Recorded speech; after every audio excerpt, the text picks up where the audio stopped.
Pimpinan DPR RI audiensi dengan perwakilan musisi, aktris tanah air untuk membahas sejumlah permasalahan dunia hiburan di tengah pandemi COVID-19.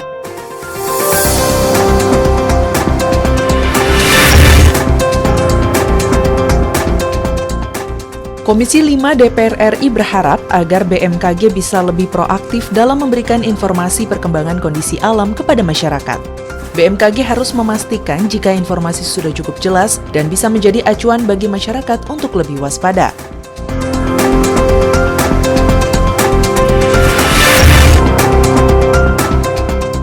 Anggota Komisi 7 DPR RI meminta anggota Dewan Energi Nasional atau DEN untuk merancang dan menetapkan strategi ketahanan energi nasional baik jangka menengah sampai jangka panjang.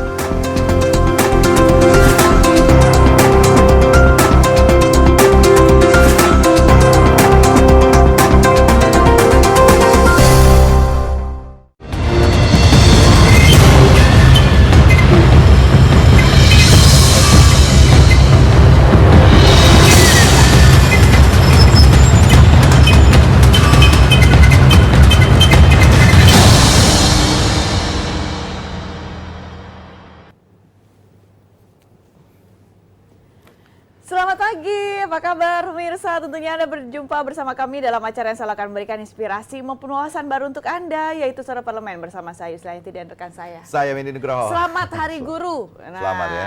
Tahun 2020. Semoga para guru-guru kita nih semoga selalu sehat, selalu memberikan yang terbaik untuk seluruh generasi muda di Indonesia. Amin. Amin, amin, amin. Dan semakin sejahtera. Semakin sejahtera. Jangan sampai dengan Hari Guru justru kesejahteraannya tidak ada. Nah, itu yang paling penting. Tapi jangan ngomongin kesejahteraan dulu, masih pagi. Masih pagi. Yang pasti kita memberikan selamat dulu, ucapan kalau Pak Guru, Ibu Guru kan pahlawan tanpa tanda jasa. Ya. Bukan berarti nggak ada jasanya ya. Oh, sangat banyak sekali. Nggak ada profitnya, nggak ada. Sampai Jadi bisa duduk di sini aja kan kita juga kan karena guru kita salah satunya. Masih ingat ya lagunya Umar Bakri ya, Guru Umar Bakri, Iwan Fals itu ya? Yang mana tuh? Ya artinya seorang guru yang memang mengabdi untuk jasa apa untuk karirnya dia sebagai guru, tapi kadang-kala melihat dari penghasilannya yang tidak seberapa, tugasnya berbeda guru sekarang dengan berbeda guru zaman dahulu ya. Sekarang guru itu kalau kita dulu itu dijewer, dicubit, dipukul sedikit aja takut ya. Sekarang dilaporin. Ya, sekarang juga kalau misalnya tuh anaknya dijewer, yang heboh bukan anaknya, tapi orang tuanya. Ya, yang protes, yang marah. Padahal kalau misalnya kita dulu pun juga salah satu ini bentuk seperti agar ada efek jerah. Nah, sudah perkembangan zaman sudah merubah semuanya. Jadinya kalaupun apapun itu bentuk pendidikan Indonesia semoga saja selalu makin baik, peningkatan pendidikan juga selalu semakin baik pula. Dan pemirsa, Anda juga jangan lupa dimanapun Anda berada selalu menjalankan protokol kesehatan yang ada, mulai dari menjaga jarak, begitupun juga menggunakan masker dan rajin mencuci tangan. Setuju sekali. Dan mengawali pagi ini saya akan berikan dulu 3 berita utama terkait dengan pimpinan DPR RI audiensi dengan perwakilan musisi. Wakil Ketua DPR RI Sumi Dasko Ahmad mengatakan bahwa di tengah pandemi ini perwakilan artis ingin bersilaturahmi dengan pimpinan DPR RI untuk menyampaikan aspirasi khususnya mengenai dampak COVID-19 yang ikut menghantam dunia hiburan di Indonesia. Berikut berita selengkapnya. Pimpinan DPR RI audiensi dengan perwakilan musisi, aktris tanah air untuk membahas sejumlah permasalahan dunia hiburan di tengah pandemi COVID-19. DPR RI menerima aspirasi dan mencari solusi serta akan menyampaikan sejumlah keluhan kepada pihak terkait agar dunia hiburan dapat kembali bangkit dalam upaya menggerakkan perekonomian bangsa dengan tetap menjalankan protokol COVID secara ketat. Wakil Ketua DPR RI Sufmi Dasko Ahmad yang ditemui di Gedung Nusantara 3 Senayan, Jakarta baru-baru ini mengatakan, di tengah pandemi ini perwakilan aktris ingin bersilaturahmi dengan pimpinan DPR RI untuk menyampaikan aspirasinya, khususnya mengenai dampak COVID-19 yang ikut menghantam dunia hiburan di Indonesia. Tetapi kebetulan salah satu dari kawan-kawan artis itu di tengah pandemi ini pengen mengadakan silaturahmi dengan pimpinan DPR RI, dan kebetulan hari ini saya bisa menerima untuk menampung aspirasi dari kawan-kawan artis yang juga terkena dampak pandemi COVID-19. Sementara itu, salah satu perwakilan musisi, Anang Hermansyah mengatakan, dunia hiburan tidak bisa terus menunggu di mana pandemi ini belum bisa dipastikan kapan berakhirnya, dan sejumlah aktris ataupun musisi saat ini sudah semakin terpuruk. Kita nggak bisa menunggu. Kalau menunggu kita nggak rolling. Ini semakin berdarah-darah, seniman-seniman kita juga semakin berdarah-darah. Kita ngomong seniman kontemporer, mungkin ada sebagian yang punya sosial media dan seterusnya, tapi yang seniman tradisional, yang ada di daerah itu bagaimana cara memikirkan. Nah ini, karena Mas Dato juga punya data secara nasional, lebih proven. Zikri dan Denus, TVR Parlemen, melaporkan. Sumi Dasko menambahkan bahwa sejumlah artis ataupun musisi terutama terkena yang terdampak dari pandemi COVID ini, DPR akan menampung serta menyampaikan aspirasi tersebut kepada pihak terkait agar dunia hiburan dapat bergerak dengan tetap menjalankan protokol kesehatan secara ketat. Salah satu perwakilan musisi, Anang Hermansyah, mengatakan bahwa dunia hiburan tidak bisa menunggu di mana pandemi ini belum bisa dipastikan kapan berakhirnya dan sejumlah artis ataupun musisi saat ini sudah semakin terpuruk. Ya, Pak Anang tadinya juga ada di Komisi 10 ya, sekarang menjadi perwakilan musisi yang akhirnya bertemu dengan salah satu pimpinan DPR RI. Memang yang namanya juga di masuk masa pandemi ini terdampak dari berbagai segi, dari berbagai sektor. Nah, kalaupun misalnya memang dunia hiburan ini juga salah satu dunia ataupun misalnya sektor yang terkena dampak begitu besar terhadap masa pandemi ini, nah memang mesti juga kita sama-sama mencari jalan keluarnya bagaimana tetap hiburan ini jangan sampai terlalu jatuh terpuruk ke bawah gitu, ibaratnya seperti itu. Tapi kalaupun misalnya memang bisa dihadirkan seperti apa ya? Ya, mungkin agak atau dari dampak yang paling kena memang musisi ya. Pandemi seperti ini kalau kita lihat mungkin kelangsungan dapur para artis ini kan memang kalau misalnya kita lihat dari konser-konser misalnya gitu. Tapi ya. tahu nggak sih kalau misalnya tadi kan juga musisi dan para aktris ya, aktor dan aktris. Nah pernah juga saya tuh menonton ya secara online itu adalah Sujiwo Tejo membuat sebuah drama musikal. Nah ini juga mengangkat budaya Yogyakarta bersama dengan Jawa Tengah. Itu berbayar dan itu juga bisa ditonton dan ternyata hadir 650 orang. Sebenarnya bisa loh. Kita mencarikan jalannya. Cari jalannya. Itu dia. Tapi apakah dengan kondisi seperti ini semua artis atau musisi bisa melakukan hal seperti ini walaupun ini salah satu jalan untuk bisa tetap survive di kondisi pandemi seperti ini ya. Betul, sulit sih, nggak mudah. Ya mudah-mudahan DPR RI bisa mengakomodir apa yang diinginkan atau diharapkan kepada para musisi ini ke depan. Melalui Komisi 10 ya. Betul sekali. Kemudian di berita kedua terkait dengan kondisi rawan bencana, BMKG harus proaktif. Anggota Komisi 5 DPR RI, Hamka Bako Kadi, memberikan apresiasi terhadap kinerja BMKG yang cepat dalam menyebarkan informasi kepada masyarakat namun untuk mengoptimalkan kinerjanya, Hamka meminta agar BMKG bisa memastikan jika informasi tepat diterima oleh masyarakat. Berikut berita selengkapnya. Komisi 5 DPR RI berharap agar BMKG bisa lebih proaktif dalam memberikan informasi perkembangan kondisi alam kepada masyarakat. BMKG harus memastikan jika informasi sudah cukup jelas dan bisa menjadi acuan bagi masyarakat untuk lebih waspada. Memasuki musim penghujan yang diprediksi mencapai puncaknya pada Januari dan Februari 2021 mendatang, Komisi 5 DPR RI meminta Badan Meteorologi, Klimatologi dan Geofisika atau BMKG dapat memberikan informasi yang lebih akurat dan tepat. Anggota Komisi 5 DPR RI Hamka Kadi memberikan apresiasi terhadap kinerja BMKG yang cepat dalam menyebarkan informasi kepada masyarakat. Masih persoalannya adalah BMKG harus proaktif mengecek apakah sampai itu berita itu kepada masyarakat agar supaya seluruh informasi-informasi yang disampaikan oleh BMKG itu dapat sampai kepada masyarakat. Ini bukan pekerjaan kecil ya, itu besar dan itu harus kita antisipasi. Hal senada juga disampaikan oleh anggota Komisi 5 DPR RI Novita Wijayanti. Sejauh ini BMKG sudah sangat baik dalam menyebarkan informasi terkait kondisi alam kepada masyarakat. Sehingga kita menekankan kepada BMKG untuk selalu cermat memberikan informasi-informasi kepada masyarakat dan kemudian juga memberikan langkah-langkah apa yang bisa dilakukan oleh masyarakat. Dengan memberikan informasi yang cermat dan cepat, maka masyarakat dan pemerintah daerah pastinya dengan BMKG serta Basarnas bisa saling menginfokan kepada masyarakat harus bagaimana ini masyarakat.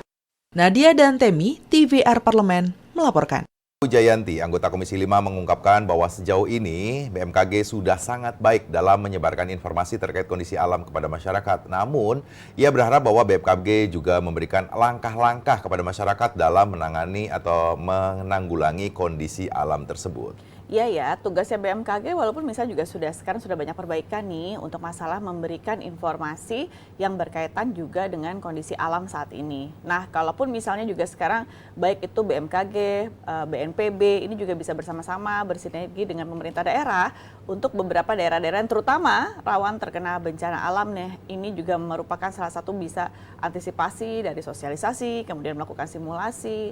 Nah, apalagi kan sekarang kan masuk akhir tahun biasanya ini banyak sekali bencana alam yang takutnya terjadi di musim penghujan seperti sekarang ini. Ya, fungsi dari DPR RI terkait dengan pengawasan memang sudah bisa memberikan nilai sedikit positif ya kepada BMKG, memberikan informasi kepada masyarakat, mungkin lebih kepada waktu ya, tonasenya lebih sering kepada masyarakat. Karena dengan kondisi cuaca ekstrim seperti ini kan kita tidak bisa mengetahui mana-mana yang harus kita titik beratkan ya mungkin ya. Itu dia, dan BMKG harus memberikan informasi yang tepat. Tepat, ini penting banget. Di berita ketiga terkait dengan Komisi 7 DPR RI meminta anggota DEN tetapkan strategi ketahanan energi. Anggota Komisi 7 DPR RI Sartono mengatakan bahwa anggota DEN yang terpilih nantinya harus bisa memberikan strategi untuk ketahanan energi nasional.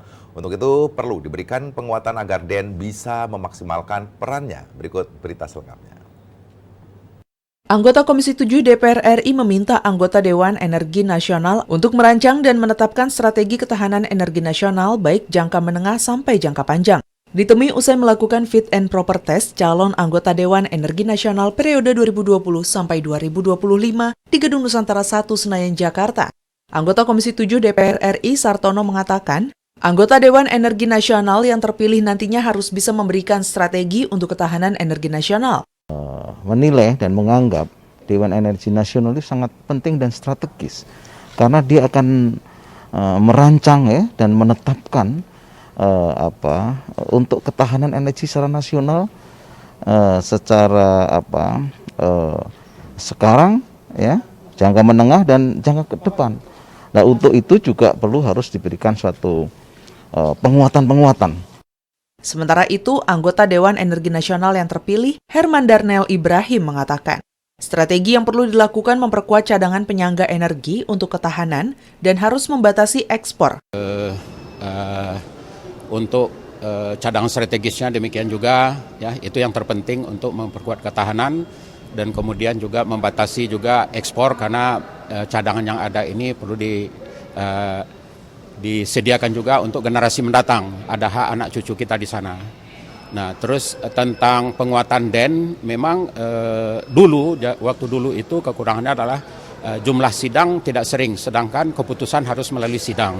Dari Senayan, Jakarta, Mahir dan Aang, TVR Parlemen, melaporkan. Dewan Energi Nasional terpilih Herman Darnel Ibrahim mengatakan bahwa strategi yang perlu dilakukan memperkuat cadangan penyangga energi untuk ketahanan dan harus membatasi ekspor karena cadangan energi diperlukan juga untuk generasi mendatang. Terutama energi baru terbarukan, bahwa kan juga Indonesia kan juga mempunyai energi tata surya yang begitu kuat. Jadi kenapa tidak untuk bisa dipersiapkan dari sekarang, walaupun mungkin untuk persiapan infrastrukturnya akan memakan biaya yang sangat banyak. Ya, energi ini perlu sekali cadangan, jangan sampai krisis energi lagi-lagi menghantam di Indonesia ya.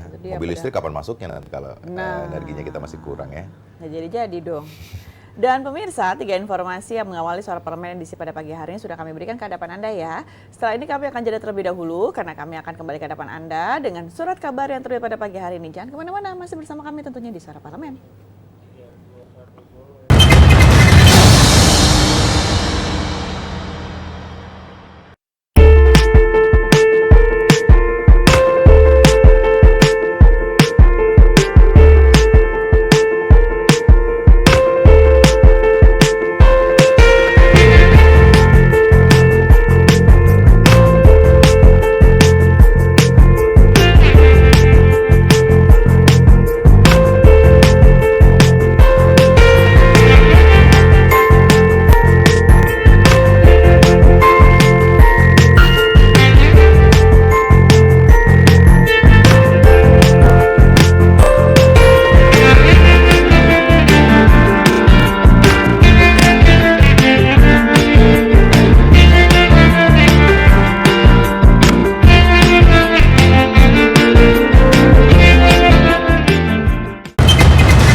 Kira-kira ya di tiap sekolah nih saat ini ataupun hari ini di mana Hari Guru Nasional 2020 akan menyelenggarakan apa ya untuk memberikan apresiasi yang begitu besar kepada para guru Indonesia ataupun para guru seluruh Indonesia. Apalagi terutama nih untuk beberapa guru-guru yang memang berani memberikan dedikasinya yang besar kepada saudara-saudara kita yang tinggal di daerah 3T.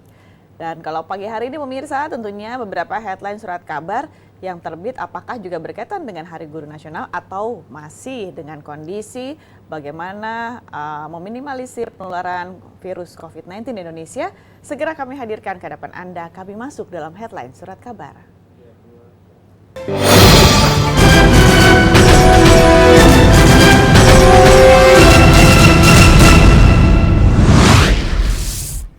Surat kabar pertama saya akan ambil di harian Kompas, perkuat detail pencegahan penularan COVID-19 di TPS saat pemungutan suara Pilkada 2020 lebih dari 100 juta orang berpotensi berkumpul di 298.939 tempat pemungutan suara atau TPS. Tanpa disiplin protokol kesehatan, Pilkada bakal jadi ajang penyebaran COVID-19.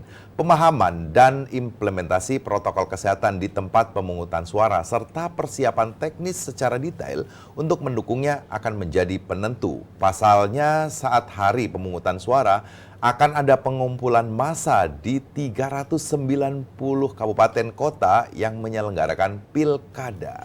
Kalaupun misalnya awalnya ada klaster perkantoran, ditakutkan tahun 2021 di Januari kalau ada tatap muka sekolah, takutnya klaster sekolah. Sekarang ada klaster pilkada. Bisa Artinya jadi kalau misalnya memang ini nggak disiplin.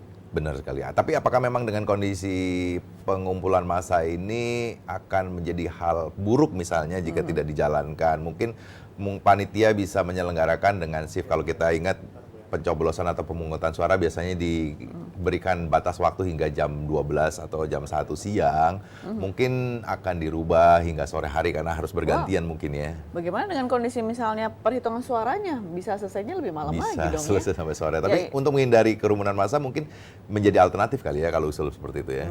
Nantinya untuk misalnya masalah yang akan ikut ataupun misalnya ketua KPPS-nya ini juga nih ya, di masing-masing TPS juga perlu menjaga kestamina ataupun semua elemen juga harus menjaga kedisiplinan dengan menjalankan protokol kesehatan yang ada. Harus sosialisasi sebenarnya, karena kalau misalnya memang kita bicara waktu, ini tinggal seminggu lagi masuk masa tenang. Jadi pemerintah ataupun dalam hal ini juga KPU, begitupun juga Bawaslu, semua lapisan juga harus memberikan sosialisasi, begitupun juga pengetahuan tentang simulasi bagaimana yang memang harus dijalankan dengan semua masyarakat yang akan datang ke TPS pada hari itu.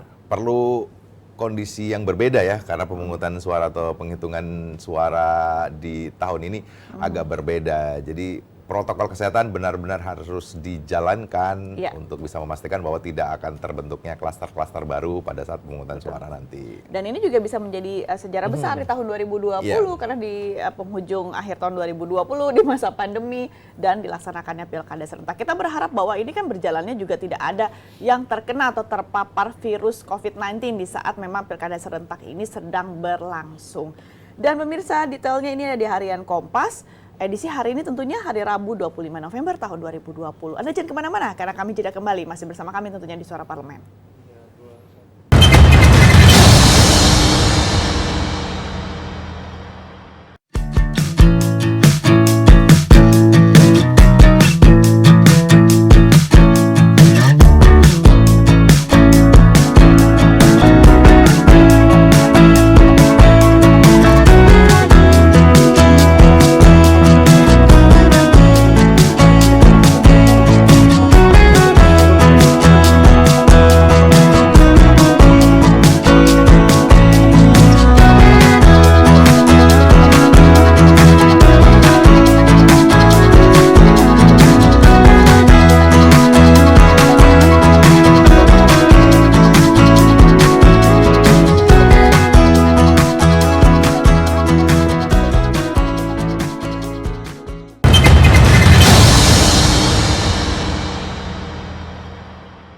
Jumlah yang begitu banyak dari guru honorer di Indonesia ini membuat sebuah pertanyaan besar.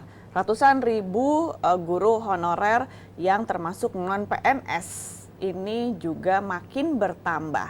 Tapi apa yang dilakukan oleh pemerintah dalam hal memberikan kesejahteraan kepada guru honorer Indonesia? Padahal jasa guru ini adalah salah satu jasa yang paling tinggi di dalam memajukan peningkatan pendidikan di Indonesia. Nah, luar biasa jasa guru, tapi apakah memang kita atau negara melupakan para guru di Hari Guru sekarang nih ya? Itu dia, karena kalau misalnya guru honorer kan yang kita ketahui adalah hasil kesepakatan antara kepala sekolah dengan guru honorer tersebut kan, dan kebanyakan juga kan para guru honorer ini juga kan dibiayai gajinya ini melalui dana BOS yang diberikan oleh pemerintah. Ya, dengan dana BOS. Tapi apakah memang dengan dana BOS untuk kesejahteraan para guru terutama honorer ini menjadikan kemakmuran atau kesejahteraan bisa diambil hikmahnya atau bahkan dinikmati secara baik? Betul. Kalau di perbatasan kadang-kala kita merasa miris ya melihat para guru honor, terutama guru honor di madrasah-madrasah, guru honor di perdesaan. Ini menjadi hal yang sangat tidak layak mungkin ya secara dari finansial atau pendapatan mereka ini ya.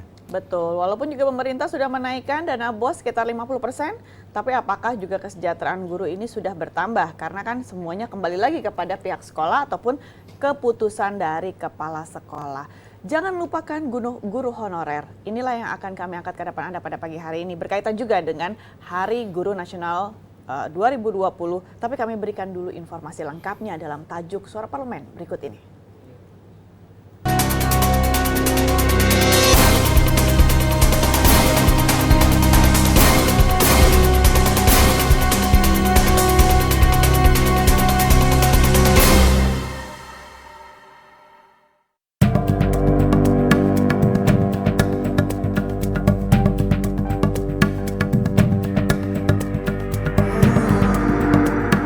Nasib guru honorer.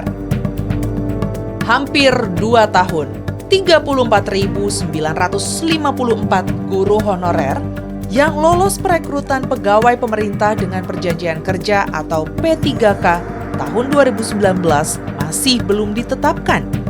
Padahal mereka sangat berharap banyak. Sudah seharusnya pemerintah memberikan penjelasan terkait belum ditetapkannya 34.954 guru honorer tersebut sebagai P3K.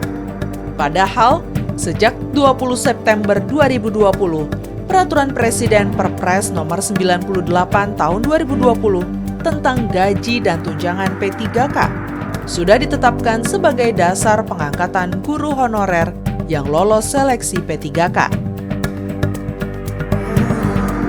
Pemerintah harus segera menyelesaikan formasi jabatan yang dibutuhkan, mengingat proses perekrutan P3K 2019 dilakukan tanpa didahului oleh susunan formasi, sehingga menyebabkan proses penetapan guru honorer sebagai P3K berlangsung lama.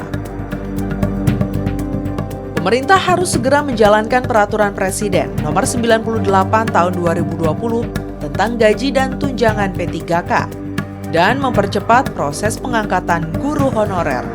Karena P3K menjadi skema terbaik dan menjadi penghargaan bagi guru honorer yang sudah mengabdi selama puluhan tahun, namun digaji sekedarnya dan tidak bisa lagi memenuhi persyaratan yang diangkat menjadi PNS.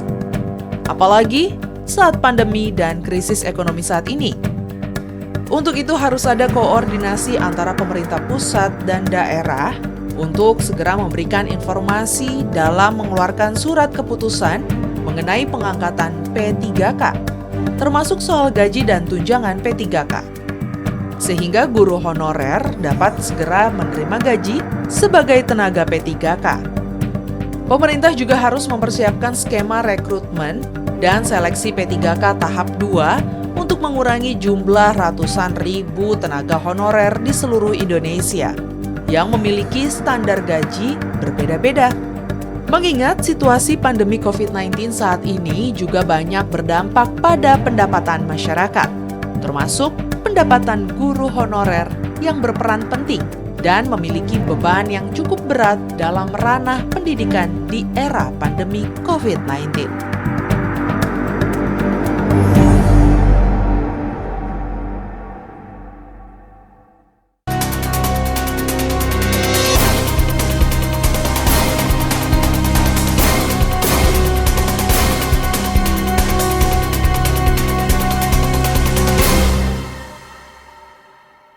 DPR RI Ledia Hanifah Amalia mengungkapkan bahwa seringkali pemerintah lupa ketika membahas belanja bantuan sosial, yakni guru honorer.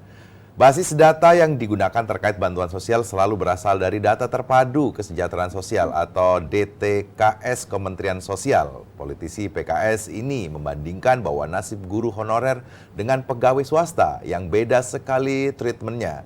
Ledia meminta bahwa pemerintah untuk tidak melupakan kesejahteraan guru honorer yang jumlahnya sangat banyak dan tersebar di seluruh penjuru negeri. Ia mengkritisi bahwa sikap pemerintah yang belum bisa mengubah status guru honorer. Ia menyatakan bahwa setidaknya pemerintah perlu memperhatikan nasib guru honorer di masa pandemi COVID-19.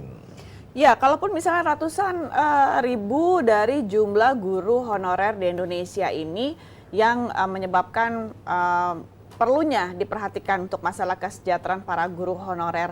Harusnya memang benar bahwa bantuan sosial ataupun juga bentuk bantuan ini juga masuk mungkin saja dalam kondisi anggaran pemulihan ekonomi nasional. Kenapa tidak? Bahwa kesejahteraan guru honorer juga perlu diperhatikan. Tidak masa pandemi saja, penghasilan para guru honorer di Indonesia sangat memprihatinkan. Bagaimana dengan kondisi apabila di masa pandemi ini?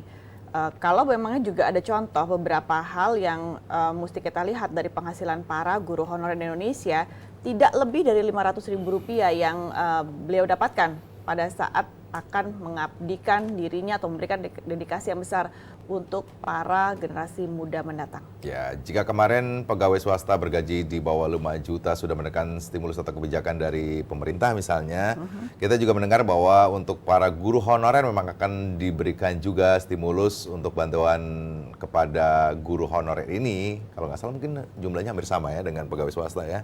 Nah, kalaupun misalnya juga memang masih ada waktu untuk bisa memberikan bantuan kepada para guru honorer di Indonesia, dan kemudian juga kan serapan dana PEN juga masih bisa mungkin diperuntukkan, karena ini kan bukan bicara masalah bahwa para guru ini tidak ikhlas ataupun juga tidak mampu ataupun bagaimana, tapi kan masalahnya adalah kesejahteraan seseorang manusia. Ini penting banget ya. Ini sangat penting sekali, di mana juga para guru lah yang mau memberikan segenap ilmunya kepada seluruh anak didiknya, tidak pandang bulu dan bahkan tidak pandang posisi ataupun lokasi saat ini. Ya, menjadikan Hari Guru ini tidak hanya sebagai visual saja atau statement yang tanpa ada kinerja. Mudah-mudahan pemerintah di Hari Guru ini bisa memberikan kesejahteraan lebih kepada terutama para guru honorer yang ada di Indonesia yang jumlahnya cukup besar sekali ya. Setuju. Setidaknya memang perhatian khusus harus diberikan ke berbagai pihak, dan tapi juga harus dilihat kembali lagi, masalah di Indonesia adalah masalah keakuratan data. Keakuratan data. Nah, siapa-siapa saja guru honorer yang akan mendapatkan bantuan tersebut, ini juga harus diperhatikan untuk masalah data yang memang benar. Dan pemirsa, kami akan jeda kembali, masih bersama kami hingga akhir acara tentunya di Suara Parlemen.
Wakil Ketua Komisi 10 DPR RI Hetifah Saifudian mengapresiasi pemerintah yang memberikan bantuan bagi guru honorer sebesar 1,8 juta rupiah. Bantuan langsung tunai ini ditargetkan dapat disalurkan pada 2 juta lebih tenaga pendidik dan guru honorer hingga akhir Desember mendatang.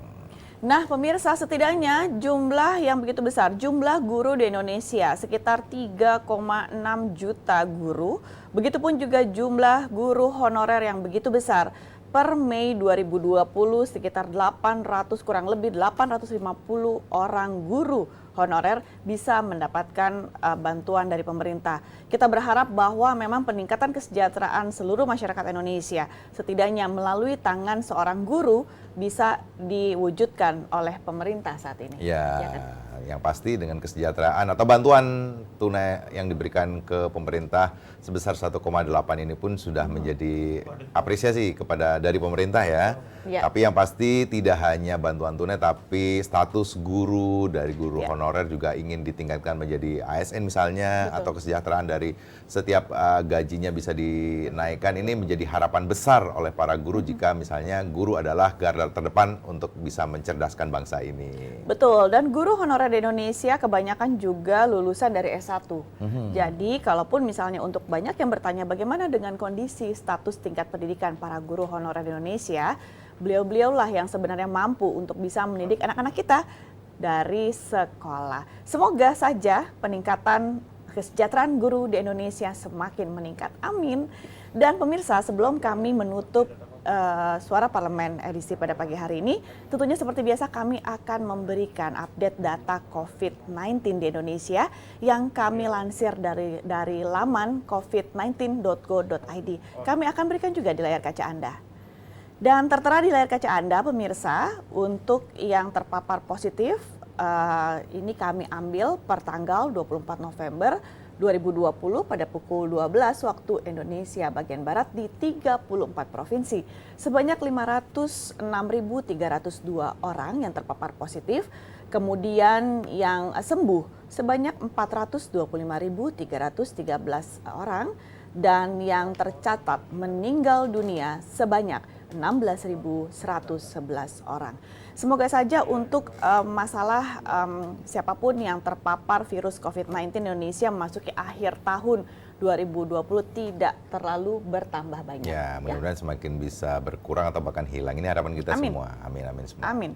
Dan pemirsa, dengan demikian Suara Parlemen edisi pada pagi hari ini telah usai. Saya Yusla Yanti. Saya Medi Nugroho. Tentunya bersama rekan-rekan kami yang bertugas pada pagi hari ini mengucapkan terima kasih atas perhatian Anda dan sampai jumpa.